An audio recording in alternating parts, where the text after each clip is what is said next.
World's biggest astrology community in Tamil. Online Astro TV, வாழ்வின் வெளிச்சம். Online astro டிவியை கண்டு மகிழுங்கள். ஆன்லைன் அஸ்ட்ரோ டிவி நேயர்கள் மற்றும் ஆன்லைன் அஸ்ட்ரோ டிவி வாடிக்கையாளர்கள் சஸ்டிக் சாஸ்திரா ஜோதிட ஆராய்ச்சி பயிற்சி மையத்தின் மாணவர்கள் அனைவருக்கும் வல்லரசு தினேஷ் ராஜாவுடைய அன்பான வணக்கங்கள். நம்முடைய சஸ்டிக் குழுமத்துடைய இன்னொரு நிறுவனமான சஸ்டிக் வெல்னஸ் கேர் சார்பாக நிறையா வகுப்புகள் நம்ம கொடுத்துட்ருக்கோம். அதாவது மனிதர்களுடைய நல்வாழ்விற்காக நிறையா வகுப்புகள் நம்ம கொடுத்துட்ருக்கோம். ஒரு எஜுகேஷன் வெல்னஸ், ப்ராப்பர்ட்டி வெல்னஸ், அதுக்கப்புறம் பேரண்டிங், இந்த மாதிரி நிறைய வகுப்புகள் நம்ம ஒவ்வொரு மாதமும் 2வது வாரத்தில் கொடுத்துட்ருக்கோம். அந்த வகையில் இந்த மாதம் ஜூலை மாதத்தில் நம்ம என்ன தலைப்பில் வகுப்பு பார்க்க போகிறோம்னா டி அடிக்ஷன் கிளாஸ், கெட்ட பழக்கத்திலேருந்து விடுபடுதல் அப்படிங்கிற வகுப்பு பார்க்க போகிறோம். இன்றைக்கி பிரபஞ்சத்தில் பார்த்திங்கன்னா ஒவ்வொரு விதமான கெட்ட பழக்கங்கள் எல்லா மனிதர்கள்ட்டையுமே இருக்கும். எங்கிட்டையும் ஒரு கெட்ட பழக்கம், உங்கள்கிட்டையும் ஒரு கெட்ட பழக்கம் இருக்கும். ஸோ அந்த கெட்ட பழக்கங்களை நம்ம வேரியஸாக வகைப்படுத்தலாம். ஸோ அந்த கெட்ட பழக்கங்களை வகைப்படுத்தி அந்த கெட்ட பழக்கங்களில் சில பேர் ஒரு ஹாபியாக வச்சுருப்பாங்க.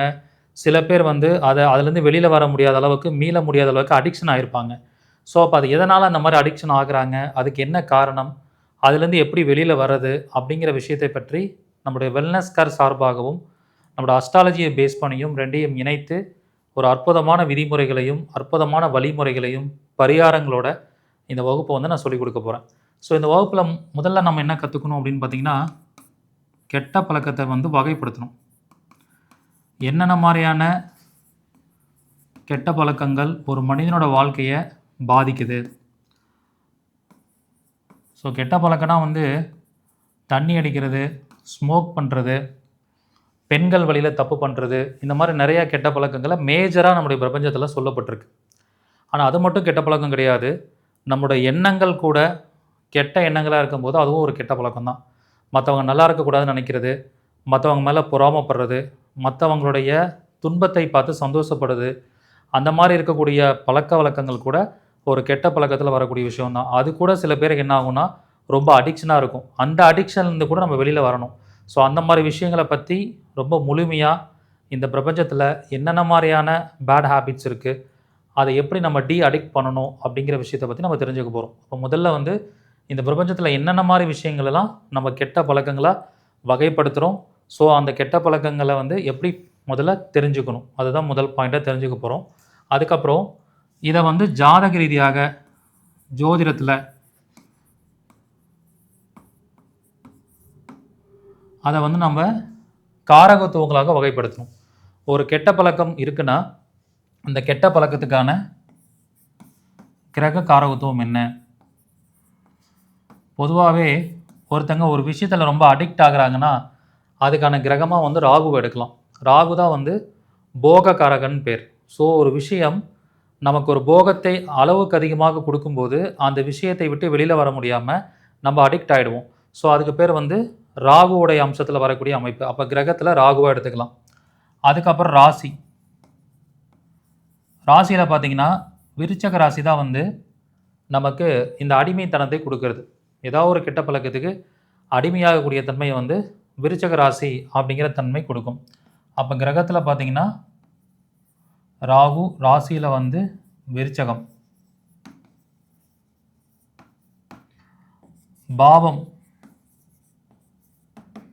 பாவத்தில் பார்த்தீங்கன்னா 8ஆம் பாவம்.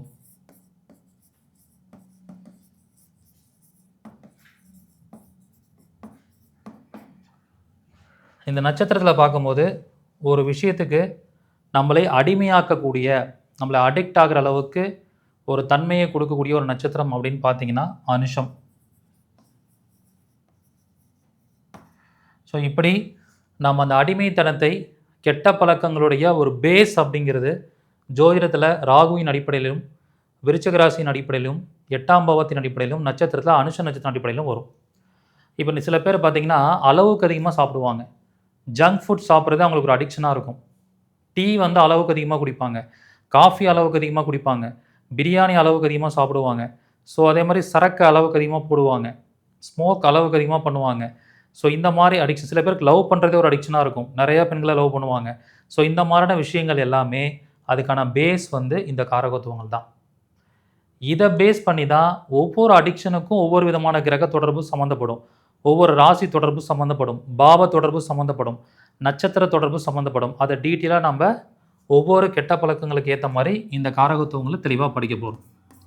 ஓகே, அதுக்கப்புறம் இந்த கெட்ட பழக்கங்கள் ஏற்படுறதுக்கான விதிமுறைகள் என்ன, எதனால் இந்த கெட்ட பழக்கங்கள் ஏற்படுது, ஸோ அதனோட விதிமுறைகளை பற்றி தெரிஞ்சுக்க போகிறோம். அதுக்கப்புறம் இது எல்லா டைமும் இருக்க போகிறதில்ல, எந்த காலகட்டத்தில் இது ஏற்படும்,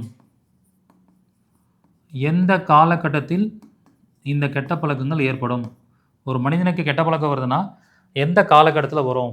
சில பேருக்கு பார்த்திங்கன்னா சின்ன வயசுலேயே ஃபுட் அடிக்ஷன் ஆவாங்க, சில பேர் வந்து 18 வயசுலேயே ஸ்மோக் பண்ணுறதுக்கு அடிக்ட் ஆவாங்க, சில பேருக்கு அந்த கெட்ட பழக்கமே இல்லாமல் பின்னாடி காலத்தில் ஒரு 40 வயசுக்கு மேலே, ஒரு 50 வயசுக்கு மேலே, ஒரு 60 வயசுக்கு மேலே அந்த கெட்ட பழக்கத்துக்கு அடிக்ட் ஆவாங்க. ஸோ இந்த மாதிரிலாம் வந்து அடிக்ட் ஆகிறதுக்குன்னு ஒரு காலகட்டம் இருக்குது. அப்போ அந்த காலகட்டத்தை தெரிஞ்சு வச்சுக்கிட்டா அந்த நேரத்தில் அந்த கெட்ட பழக்கத்துக்கு அடிக்ட் ஆகாமல் எப்படி நம்மளை பைபாஸ் பண்ணிக்கிறது, எப்படி அதுலேருந்து எஸ்கேப் ஆகுறது, அதை எப்படி ஓவர் கம் பண்ணுறது, நம்ம அந்த கெட்ட பழக்கத்துக்குள்ளே போகாமல் எப்படி நம்மளை டீவியேட் பண்ணிக்கிறது அப்படிங்கிற விஷயங்களை பற்றி தான் தெரிஞ்சுக்க போகிறோம். அப்போ எந்த காலகட்டத்தில் அது வரும்னு தெரிஞ்சுக்கிட்டு அதுலேருந்து நம்ம டீவியேட் ஆகணும். அதுக்கப்புறம் எந்த காலகட்டத்தில் அந்த விஷயத்துக்கு அடிமையாகுதல், அதுக்கப்புறம் எந்த காலகட்டத்தில் அதுலேருந்து விடுபடுவாங்க, விடுபடும் காலகட்டம், இது ரெண்டையும் தெரிஞ்சு வச்சுக்கிட்டு ஃபஸ்ட்டே ப்ரிவென்ஷன் இஸ் பெட்டர் தென் க்யூருங்கிற மாதிரி அடிமையாகிறதுக்கு முன்னாடி அதுலேருந்து வெளியில் வர்றது நல்லது. ஒருவேளை அடிமையாகி இருக்காங்க அப்படின்னா அவங்கள எப்படி விடுபட வைக்கிறது அப்படிங்கிற தன்மையை பற்றியும் நம்ம தெரிஞ்சுக்க போகிறோம். அதுக்கப்புறம் இந்த விடுபட வைக்கிறதுல என்னென்ன மாதிரியான மெத்தட்ஸ் இருக்குது. ஸோ ஃபஸ்ட்டு வந்து மருத்துவ முறைகள், என்னென்ன மாதிரியான மெத்தட்ஸில் மருத்துவ முறைகளில் இதை நம்ம விடுபட வைக்கலாம். அதே மாதிரி நிறைய பேருக்கு மன ரீதியாக அதை சரி பண்ணுற மாதிரி இருக்கும், சில பேருக்கு உடல் ரீதியாக சரி பண்ணுற மாதிரி இருக்கும், அதுக்கு சில மருந்து முறைகள் இருக்கிற மாதிரி இருக்கும், யோகா பண்ண வேண்டியது இருக்கும், ஆயுர்வேதாவில் பார்க்க வேண்டியது இருக்கும், சித்தாவில் பார்க்க வேண்டியது இருக்கும், அலோபதியில் பார்க்க வேண்டியது இருக்கும், ஜோதிட ரீதியாக நம்ம நிறையா பரிகாரங்கள் செய்ய வேண்டியது இருக்கும், மலர் மெடிசன் எடுத்துக்க வேண்டியது இருக்கும். இந்த மாதிரி ஒவ்வொருத்தருக்கும் என்னென்ன டெக்னிக்ஸ் ஒத்து வருங்கிறத நம்ம அந்த மருத்துவ முறைகளை பற்றி மிக தெளிவாக இதில் நம்ம தெரிஞ்சுக்க போகிறோம். ஸோ அதுக்கப்புறம் இதுக்கான வழிபாடுகள், ஆன்மீக ரீதியாக என்னென்ன மாதிரியான வழிபாடுகள் பண்ணலாம் அப்படிங்கிற விஷயத்தை தெளிவாக சொல்லிக் கொடுக்க போகிறேன்.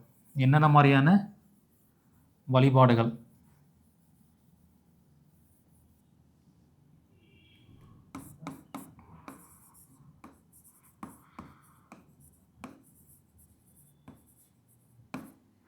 ஸோ வழிபாடுகள்னால் எந்தெந்த மாதிரியான கோயில்களுக்கு போனால் இதனுடைய தாக்கங்களை குறைக்க முடியும், அதேமாதிரி ஆன்மீகம் சார்ந்து என்னென்ன மாதிரியான பூஜை முறைகளை வீட்டில் ஃபாலோ பண்ணலாம் அதை பற்றி சொல்லிக் கொடுக்க போகிறேன். அதுக்கப்புறம் தாந்திரிக மாந்திரிக மெத்தடில், தாந்திரிகம் மாந்திரிக வழியில் நிறைய பேர் இந்த அடிமைத்தனத்தோட தாக்கத்தில் இருப்பாங்க.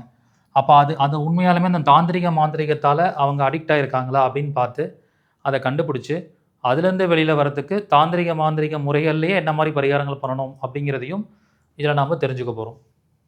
அதுக்கப்புறம் வாழ்வியல் பரிகாரங்களாக இவங்க தினசரி செய்யக்கூடிய சில செயல்பாடுகள் மூலமாக நம்ம எப்படி அதிலேருந்து அவங்களை வெளியில் கொண்டு வர்றது, அதுக்கப்புறம் காலச்சக்கரத்தின் மூலமாக அவங்களோட இடத்தை மாற்றுறது, பழகிற மக்களை மாற்றுறது, அவங்க யூஸ் பண்ணுற பொருளை மாற்றுறது, இந்த மாதிரி தன்மைகள் மூலமாகவும் நாம் இவங்களை ரெக்கவர் பண்ண முடியும்.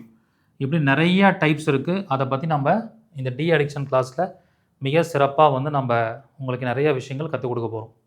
ஒரு சின்ன விதமான எண்ணங்கள் சார்ந்த பொறாமை குணம் கூட ஒரு கெட்ட பழக்கம் தான். அதில் ஆரம்பித்து எக்ஸ்ட்ரீம் லெவலில் இருக்கக்கூடிய மற்றவங்க பொருளுக்கு ஆசைப்படுறது, மற்றவங்க பொருளை திருடுறது, இது கூட ஒரு சில பேருக்கு அடிக்ஷனாக இருக்கும். இந்த மாதிரி மன ரீதியாக மிக மோசமான அளவில் பாதிக்கப்பட்டிருப்பாங்க. இது அத்தனையும் நாம் இந்த கெட்ட பழக்கத்திலேருந்து விடுபடுதல் அப்படிங்கிற தலைப்பு கீழே முழுமையாக படிக்க போகிறோம்.